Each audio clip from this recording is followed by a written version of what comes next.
What is the ultimate purpose of a long, challenging life?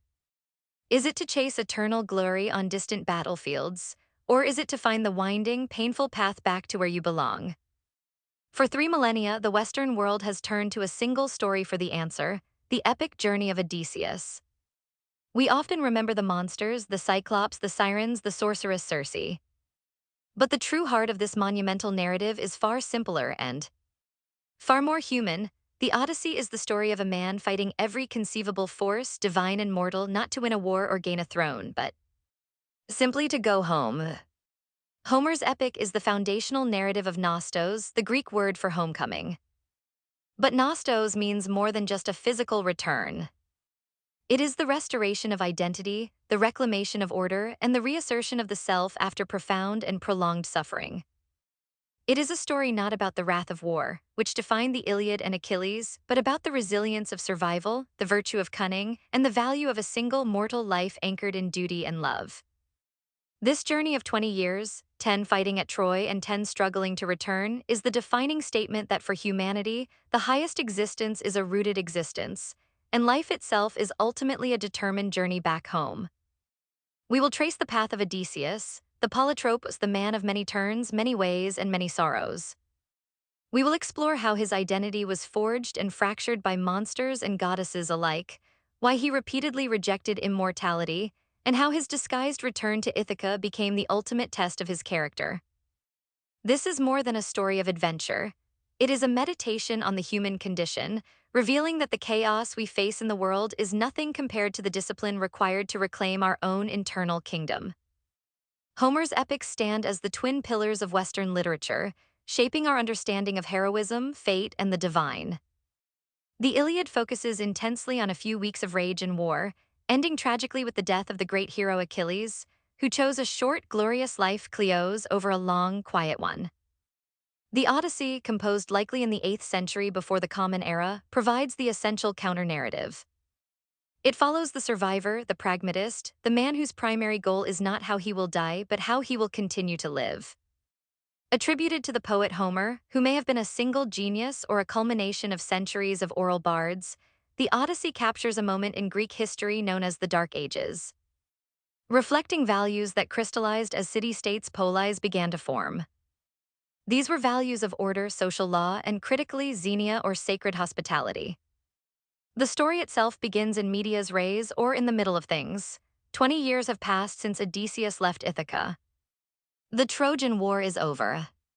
But while other heroes have either returned home or died in the attempt, Odysseus remains captive.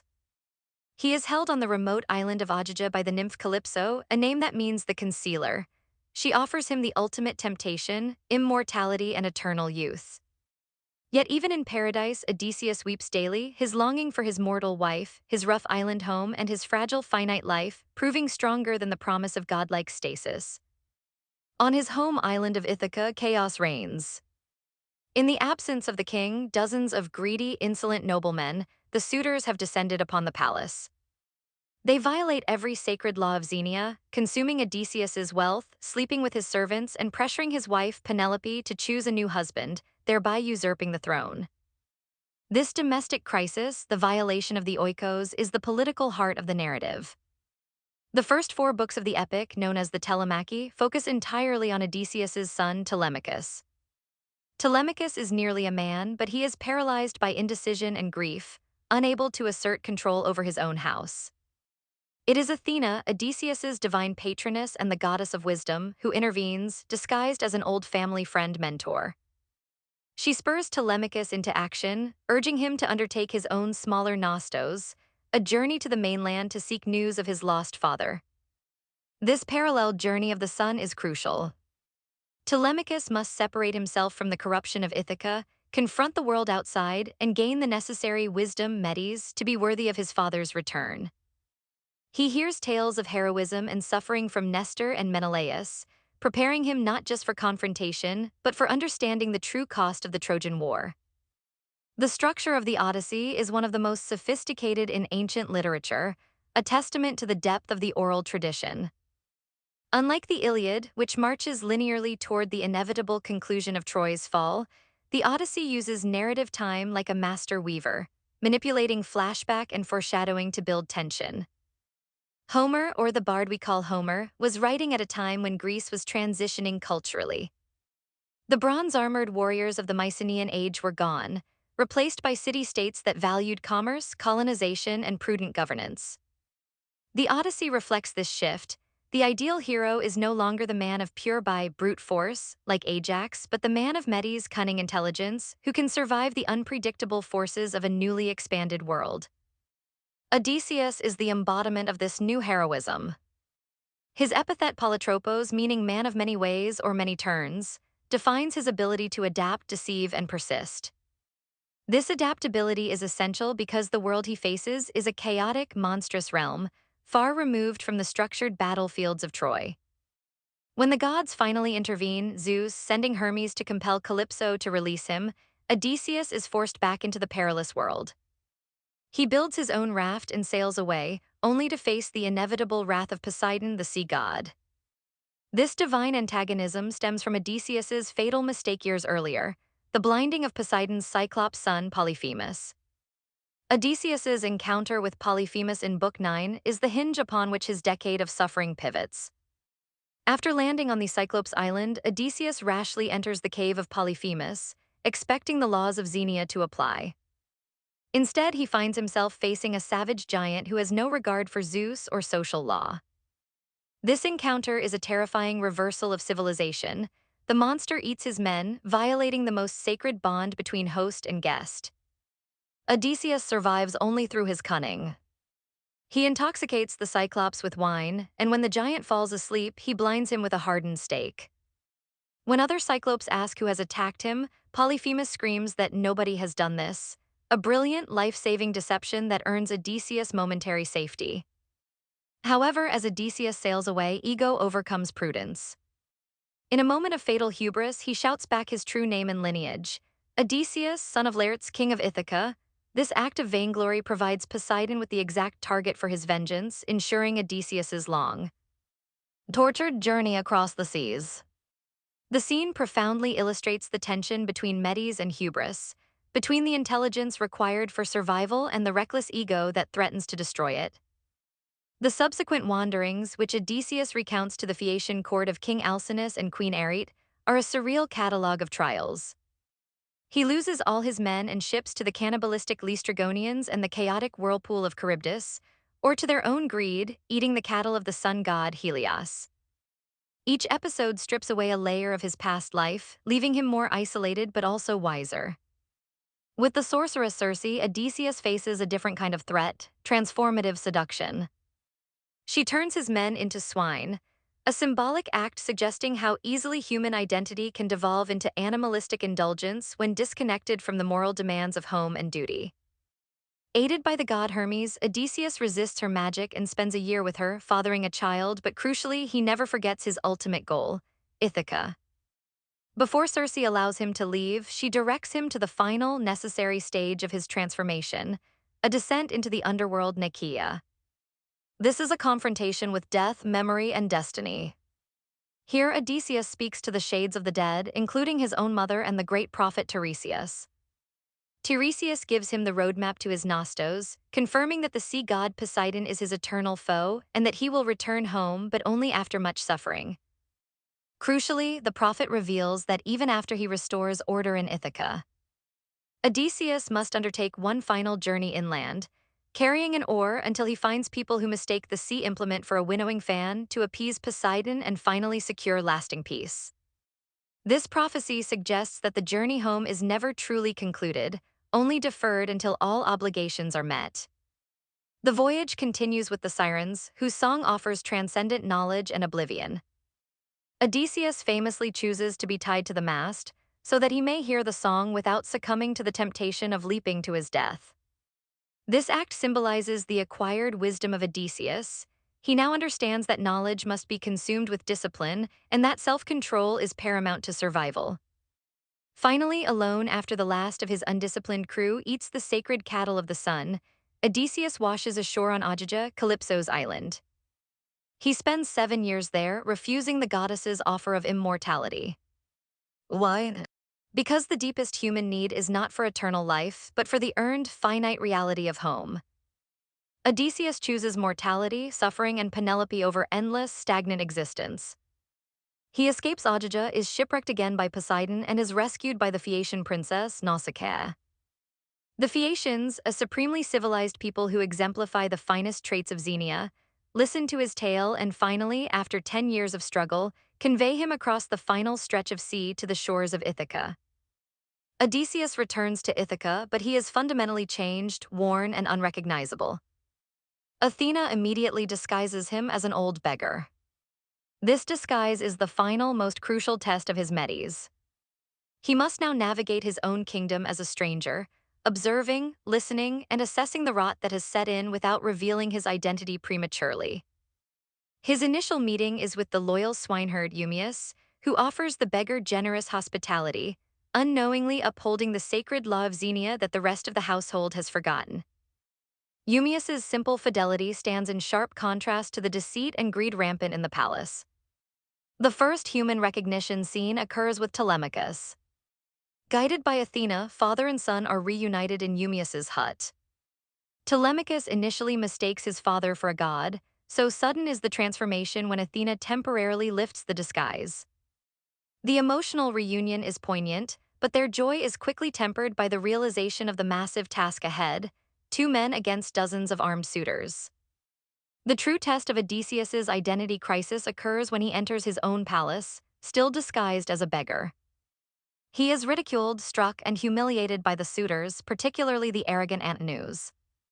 Odysseus must endure this profound insult, the ultimate test of his accumulated endurance and self-control. He applies the stoic virtue of Carteria, patiently bearing suffering, knowing that the proper moment for vengeance is not yet at hand.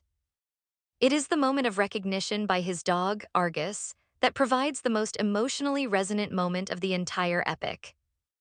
Argus, old and neglected, recognizes his master's voice and scent instantly, despite the disguise. Having fulfilled his final duty of loyalty, Argus then drops his head and dies. This fleeting, silent moment underscores the tragic depth of Odysseus's absence and the enduring power of unconditional fidelity. Penelope, the ultimate symbol of fidelity, remains wary and strategic. For years, she has held off the suitors by promising to choose a husband once she finished weaving a shroud for Odysseus's father, a weaving that she secretly unravels every night. Her cunning Medis is a parallel to Odysseus's own. Now facing increasing pressure, she devises the ultimate test, the contest of the bow. Penelope declares that she will marry the man who can string Odysseus's great war bow and shoot an arrow cleanly through the sockets of 12 axe heads lined up in the hall. It is a feat of strength and skill known to be impossible for any man but Odysseus himself.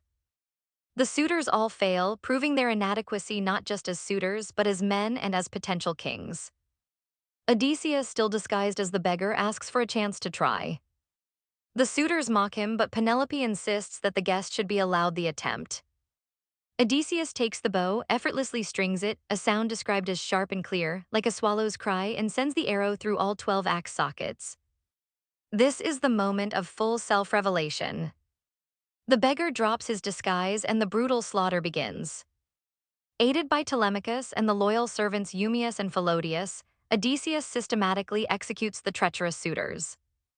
This is not merely revenge. It is the necessary, violent purification of the Oikos, restoring cosmic and social law that the suitors had grossly violated.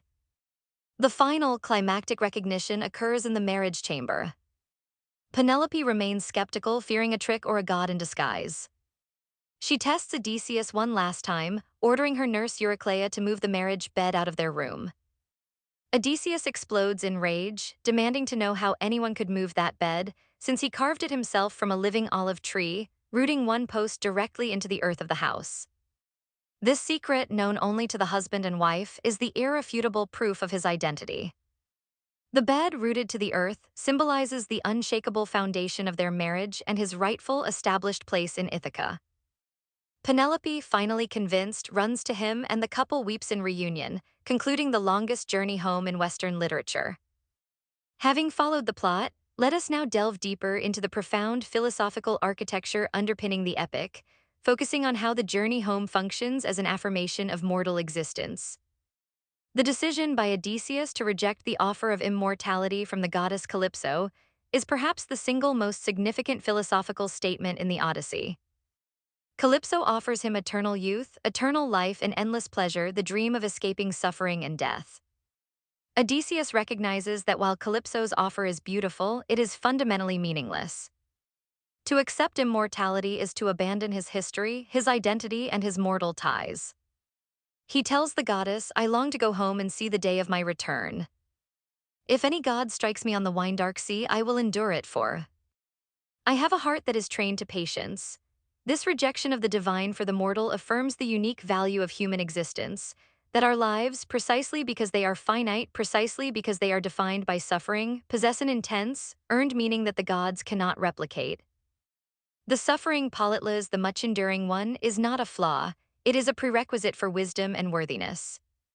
The entire narrative arc, therefore, serves as a test of this commitment. Every monster, every obstacle, every seductive offer is an opportunity to forget Penelope, to forget Ithaca, and to abandon the hard path of duty. Odysseus consistently chooses the arduous finite road, proving that Nostos is not a fallback plan but the ultimate purpose. The contrast between cunning, Medis, and brute force is the ethical axis upon which the Odyssey turns. Odysseus survives by outwitting, not by overpowering.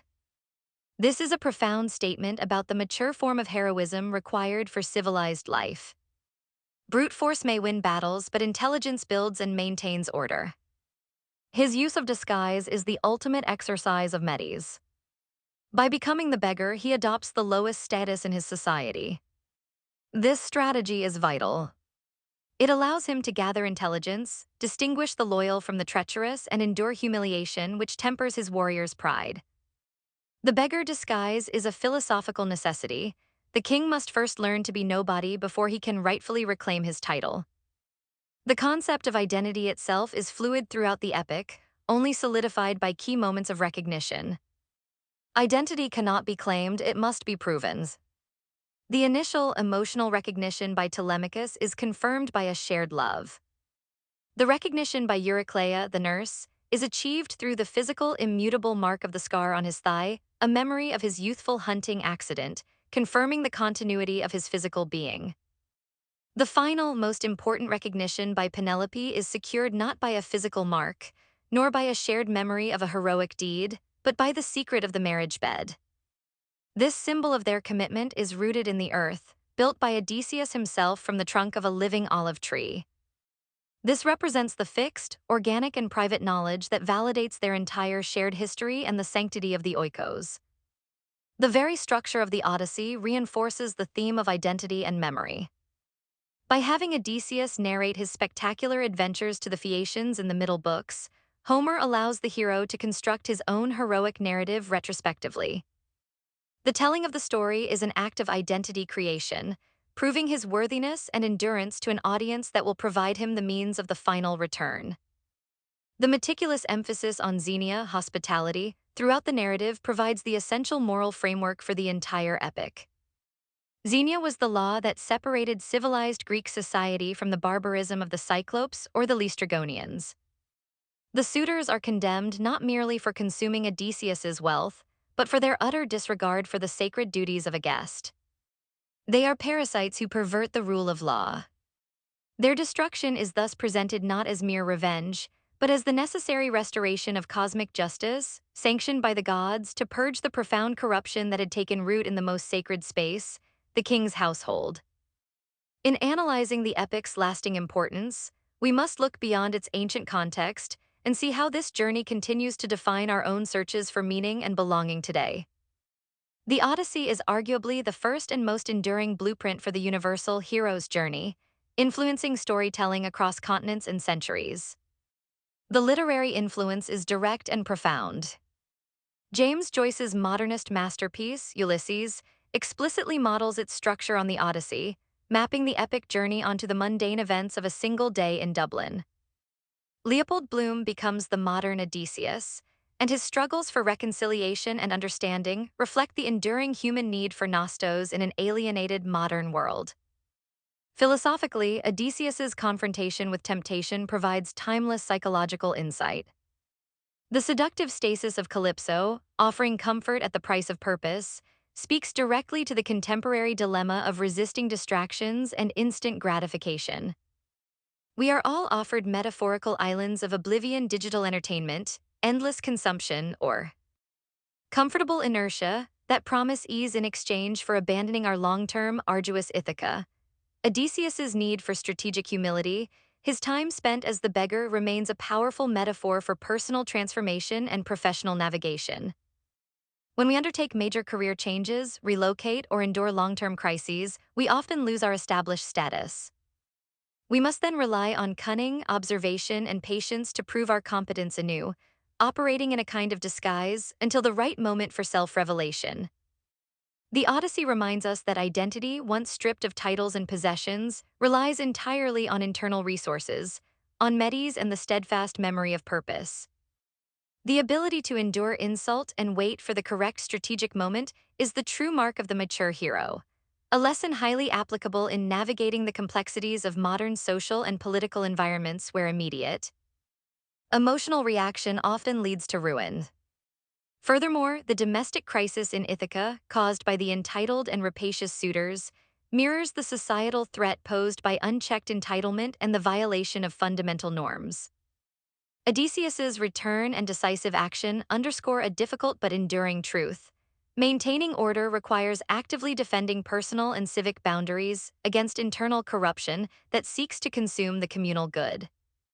However, the epic is not without its controversies, particularly regarding the violence of the climax. The brutal slaughter of the suitors and the subsequent execution of the disloyal serving maids raise uncomfortable questions about the nature of justice and restoration. Was this bloodshed justified? Homer frames the act as divinely sanctioned justice. The suitors forfeited their right to life by violating sacred xenia and attempting regicide and adultery. Yet the sheer scale of the retribution challenges modern ethical sensibilities, prompting us to ask where the line lies between restoring order and simple vengeance. Another point of debate involves the agency of Penelope. Was her delaying tactic, the shroud weaving, merely a reflection of wifely duty or an active demonstration of Medis equal to Odysseus's travels?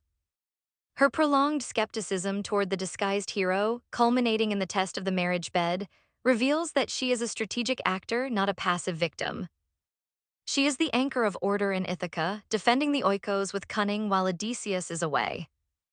Ultimately, the Odyssey demonstrates that the heroic life is not defined by a single glorious moment, but by the relentless, often unglamorous, effort required to live well and maintain one's commitments. The journey home is the ultimate realization of the self, gained only through navigating chaos and choosing mortal duty over divine escape. In summary, the Odyssey is the definitive narrative of Nostos, the necessary journey back to the self. Odysseus, the Polytropos, survives by choosing intelligence, Medis, and patient endurance, Polytlas, over brute force. The entire epic is structured to emphasize that the value of the adventures lies in the wisdom they impart, making the hero worthy of the final, crucial restoration of his domestic kingdom Oikos and his identity, confirmed by the loyalty of kin and the secret of the marriage bed. The message endures because it speaks to a universal human truth, that the pursuit of external glory must eventually yield to the deep-seated need for belonging.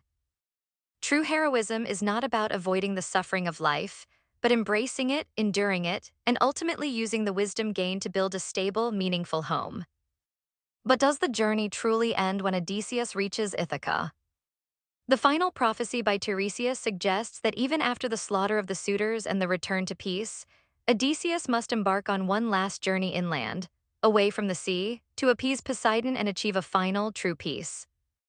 This raises profound final questions for us to consider, questions that suggest the Nostos is less a singular event and more a continuous, ethical obligation. First, if the journey home is continuous, does home exist as a permanent state, or merely as a temporary, hard-won consolidation point before further metaphysical obligations must be met? Second, how much must the modern self be compromised or disguised, Medis, to survive external chaos before one can finally reveal one's true identity to one's loved ones And is the self that returns always worth the deception employed? Third, in a world defined by endless digital distractions, what is your Calypso's island? And what difficult mortal path must you choose to reject in order to define your true, purposeful Ithaca? To explore the enduring legacy of Odysseus, consider further reading in related masterpieces.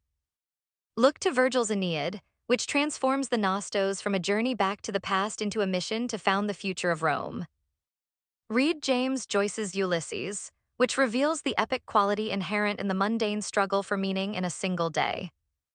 And delve into Margaret Atwood's The Penelopiad, which grants voice to Penelope and the hanged maids, re-examining the Homeric tale through the lens of female agency and enduring silence, highlighting the complexity of the domestic front. The Odyssey is a story that proves the human spirit is defined by its ability to endure suffering, to embrace mortal constraints, and to stubbornly insist on finding the way back to the love and order that define our very existence. In a world of chaos, the greatest act of heroism is simply the persistent journey home.